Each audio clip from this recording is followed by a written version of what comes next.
Breaking reports are emerging from the darkest alcoves of the British monarchy, confirming that an unprecedented purge has taken place at the absolute apex of the state. This is not a routine administrative announcement. It is the silent execution of a constitutional overthrow conducted entirely behind locked doors. What was once whispered in terrified hushes across West London has erupted into a ruthless power shift, achieved not through public rebellion or open war, but through the precise, cold strike of a fountain pen. Inside the secluded private study, the air hung heavy with the scent of aged leather, dried ink, and fading candle wax. The only sound in the suffocating quiet was the deliberate ticking of a grandfather clock, counting down the final seconds of an era. King Charles sat motionless at his mahogany desk, his chest rising and falling in labored breaths. His fingers, pale and visibly trembling, hovered over a parchment that bore the weight of centuries. Standing over him was Princess Anne. Her posture was rigid as iron, her eyes dark, unblinking, and entirely devoid of mercy. She gave no verbal commands. Her non-verbal signals delivered an ultimatum that echoed louder than any spoken threat. When the king's nib finally touched the vellum, the scratch of ink sounded like a cold blade severing a lifeline. In less than 3 seconds, a formal decree carrying both their signatures stripped Camilla of the style of Her Royal Highness and deposed her from her elevated position as Queen Consort. There was no public ceremony, no farewell, and no opportunity for negotiation. The crown had moved with terrifying velocity. A royal marriage was suddenly transformed into a constitutional rupture, tearing open the polished facade of the monarchy to reveal a brutal institutional battlefield. Charles remained paralyzed, staring at the decree as though reading his own sentence. A pale aide stepped into the amber glow of the room, asking in a hushed whisper whether the order should be released to the palace communications network. The king did not answer. The silence stretched until Anne stepped forward, placing one gloved hand flat beside the parchment. "It has already waited too long," she stated, her voice slicing through the stillness with absolute resolve. That single sentence forced her brother to face the truth. Once announced, nothing between him and his wife could ever return to what it had been. Far across the quiet corridors, Camilla received the decree inside a sealed leather binder. She read the opening lines twice before looking up at the courtier, her jaw clenching tightly. When confirmed that Charles's signature stood directly above Anne's, shock instantly morphed into a dark, calculating fury. She had expected resistance from the Princess Royal, a traditionalist heroine dedicated to protecting the sovereign bloodline at all costs, but she had never envisioned final rejection from the man who had promised she would never stand alone again. A second clause deepened the betrayal. Key ceremonial duties were transferred immediately to Anne, proving the Princess Royal had masterminded the operational transfer long before Camilla realized her position was in danger. Even more sinister was a third, sealed attachment, known only to the king, his sister, and 2 senior advisors. It dictated Camilla's future residence, restricted her access to private royal archives, and questioned whether she could ever appear beside the monarch at state occasions again. Folding the decree with meticulous care, Camilla demanded an immediate private audience with Charles. But before her messenger could leave the room, Anne made her position clear. She would be present. In that instant, a marital reckoning became a battle for absolute authority. On one side stood Anne, defending the realm against personal ambition. On the other stood Camilla, a master of backroom leverage who had spent months quietly assembling private files, disputed seating plans, and documented exchanges to protect her precarious position. Charles retreated into his study, stopping before a framed photograph of himself and Camilla. As a husband, he longed to shield her from humiliation. As sovereign, he knew every delay had crippled the crown. Meanwhile, Anne removed her gloves in cold silence, viewing rank not as a reward, but as a burden earned through sacrifice. Camilla, sitting alone with her secret dossiers, refused to hide them away. Her anger had found structure, rendering her far more dangerous than her enemies anticipated. As night fell, a single message from Camilla reached the king's desk. It contained no pleas, only 8 ominous words. "Ask your sister what she promised me at Windsor." The crisis had shifted beneath them. Before Charles could face his wife's rage, he would first have to unearth the secret promise made behind closed doors and the fateful Windsor dinner that transformed a quiet agreement into a lethal weapon. The cryptic message sent shockwaves through the king's private quarters, reopening a wound that had festered in secrecy for months. The crisis had not originated with the signing of the decree. Its seeds were sown during an unrecorded dinner in the private apartments of Windsor Castle. There were no press teams or court circulars, only velvet curtains, flickering candlelight, and a table set with mathematical precision.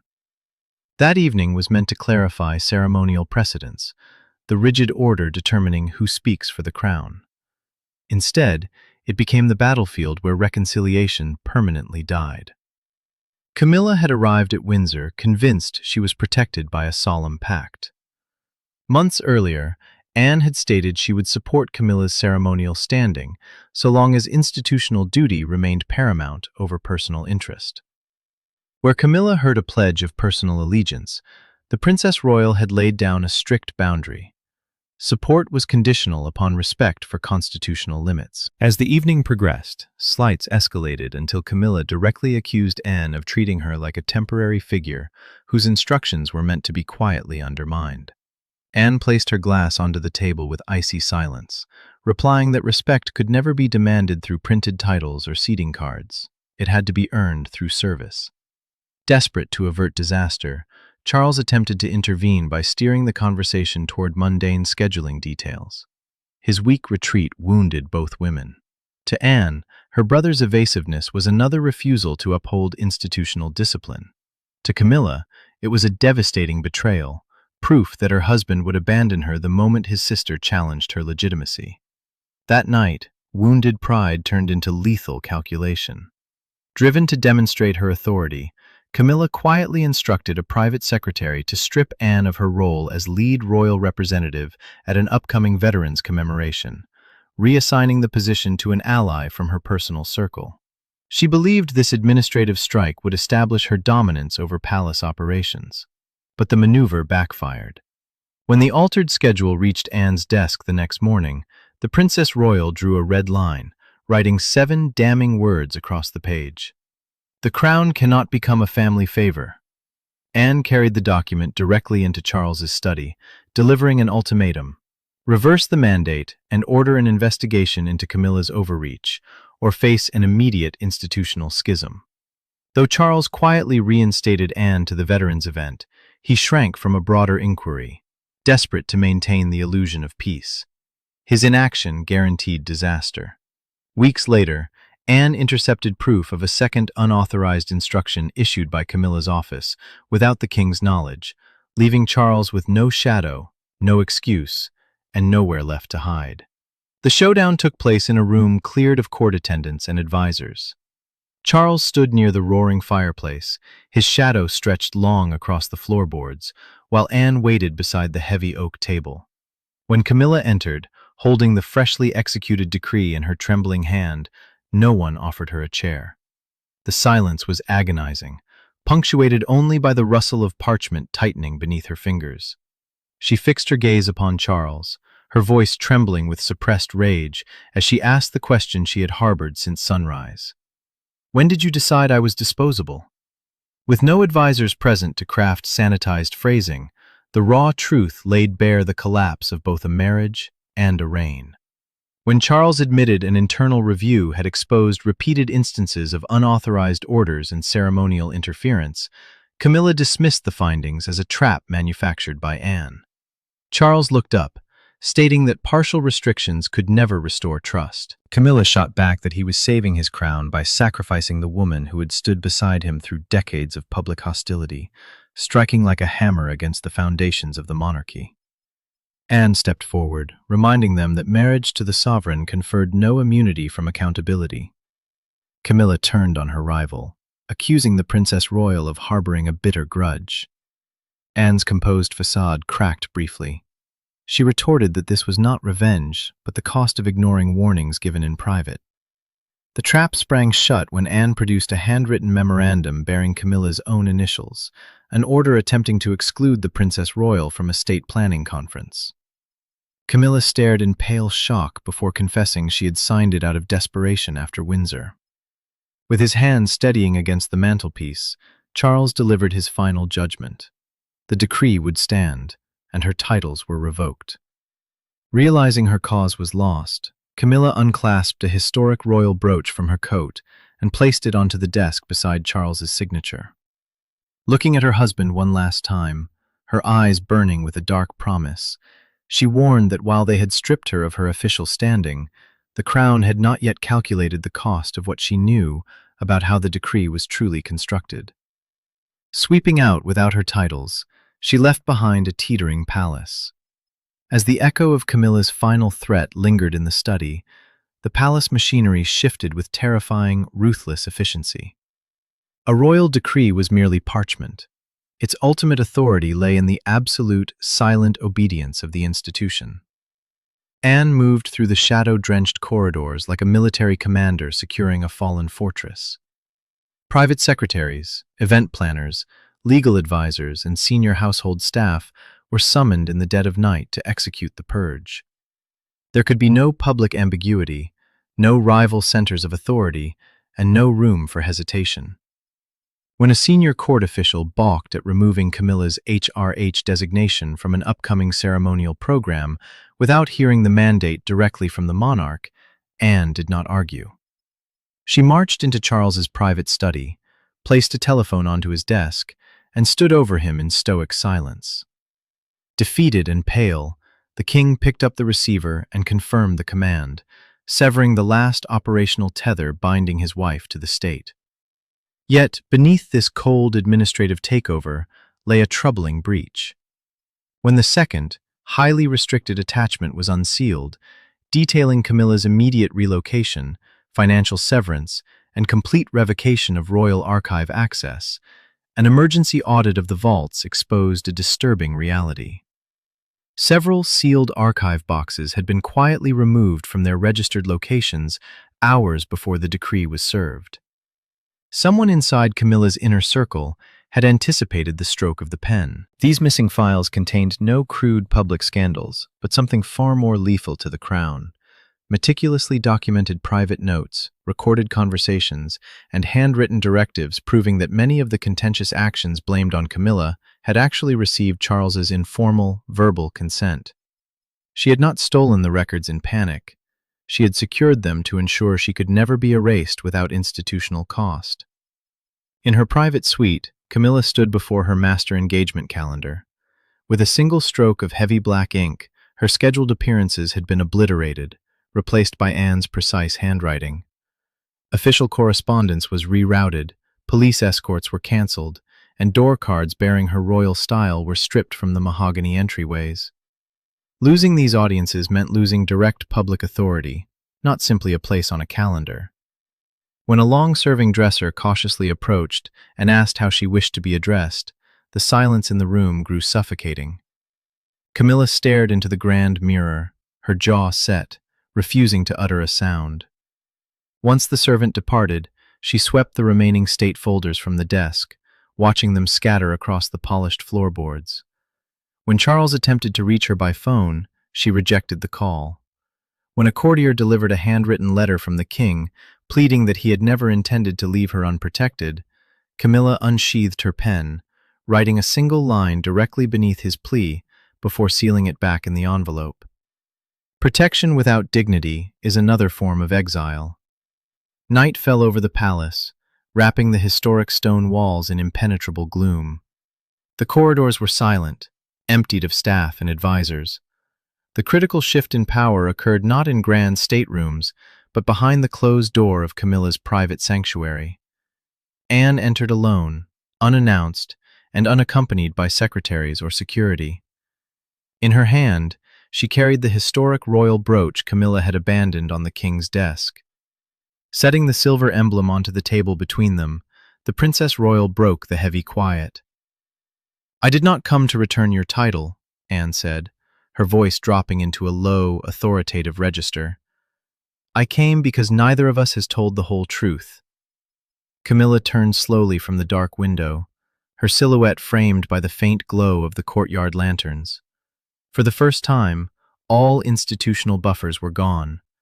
There were no press officers, no legal counsel, and no evasive king to stand between them. "Did you ever once consider me part of this family?" Camilla asked, her voice stripped of defensive venom, revealing a hollow, echoing grief. Anne stood unyielding, her eyes locked onto her sister-in-law. "I accepted your marriage to my brother," Anne answered evenly. "What I could never accept was the hunger for institutional control that followed it. I demanded the total removal of your titles because Charles would have spent years offering cowardly half-measures, leaving the crown to bleed from 1,000 private leaks." Camilla let out a sharp, bitter laugh. "You speak of duty, Anne, but you ignore the man who built this catastrophe." Opening the inventory ledger of the missing archives, Camilla pointed to the recorded dates. "Those files hold no nuclear secrets to tear down the realm.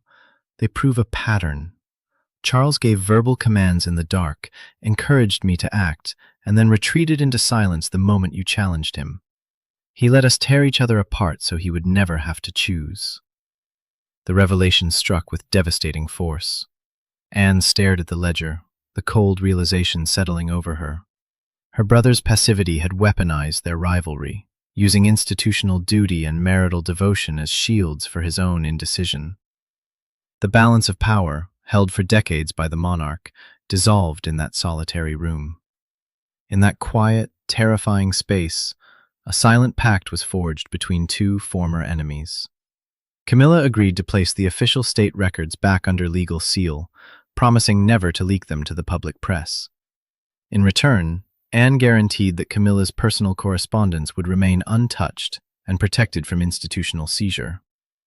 They walked out of the suite side by side into the dim hallway, not as reconciled friends, but as co-architects of a bitter, tragic truth. The monarch believed he had preserved his reign, unaware that the two women who knew him best had unmasked his weakness forever. By sunrise, the silent purge executed behind closed palace doors erupted into an unprecedented storm across the British realm.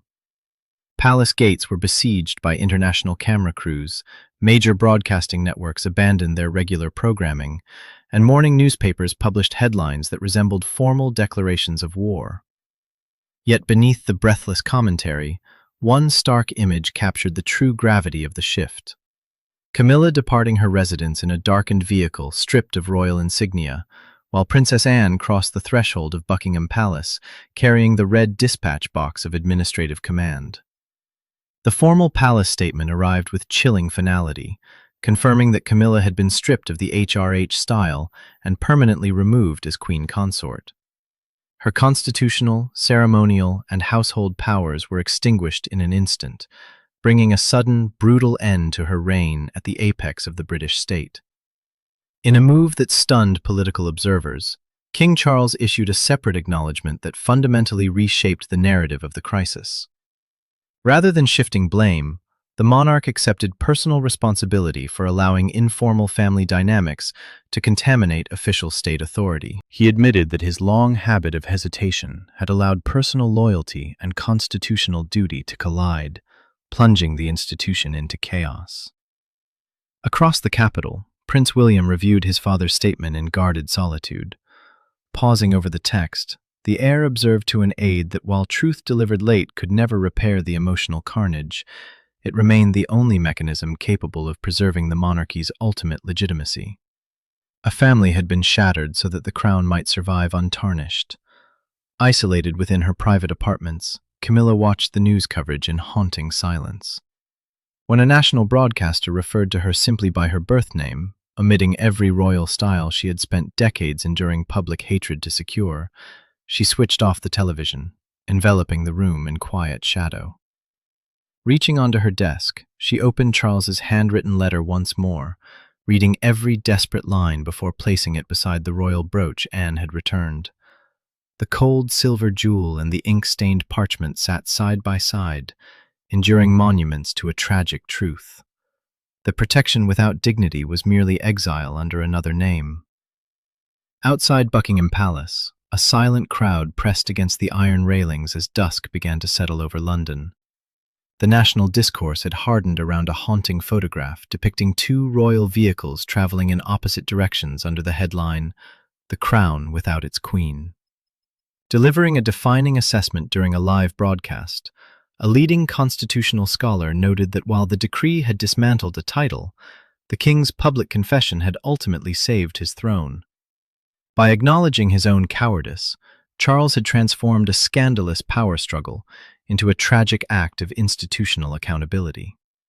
But the final resolution of the drama was taking place behind closed doors, where three figures gathered for a final reckoning. That evening, Charles convened a summit with Anne and Camilla to establish the terms of their new reality. There were no accusations, no frantic threats, and no further battles over secret archives. The decree stood absolute and unyielding. Camilla's royal status was gone forever, her public roles reassigned to trusted working royals, and ironclad structural barriers were instituted to prevent private influence from ever again overriding official authority. Under the binding settlement, Camilla retained her private residence, independent security, and personal privacy, while all state records were returned to the royal vault. In a moment of devastating vulnerability, the king offered an unqualified apology, confessing that his own weakness had forced two women into a brutal war while he hid behind institutional silence. Camilla returned his unanswered letter, declaring that their marriage could endure only if love was no longer treated as a shield for royal ambition. Anne, honoring her pledge, ensured the transition was executed with cold dignity rather than punitive humiliation. Placing the royal brooch before Camilla, the Princess Royal noted that, as a personal gift, it remained her property, a quiet acknowledgement of their shared history. Camilla accepted the gesture, but did not wear the emblem. Her public identity had been erased, yet her personal resilience remained intact. When the final documents were signed, no victory was claimed. Charles remained alone in his study, crushed beneath the tragic weight of a throne he had preserved by sacrificing his own personal happiness. The fallen queen departed into the shadows without her titles, while the Princess Royal assumed the heavy burden of safeguarding the realm. The royal decree stood as a dark testament to the nature of sovereign power, that affection cannot replace accountability, and that the crown demands total sacrifice from those who dare to stand in its shadow. Thanks for watching this deep dive into the real power dynamics behind the crown. Please don't forget to like this video, subscribe to the channel, and click the bell icon so you never miss our next investigation.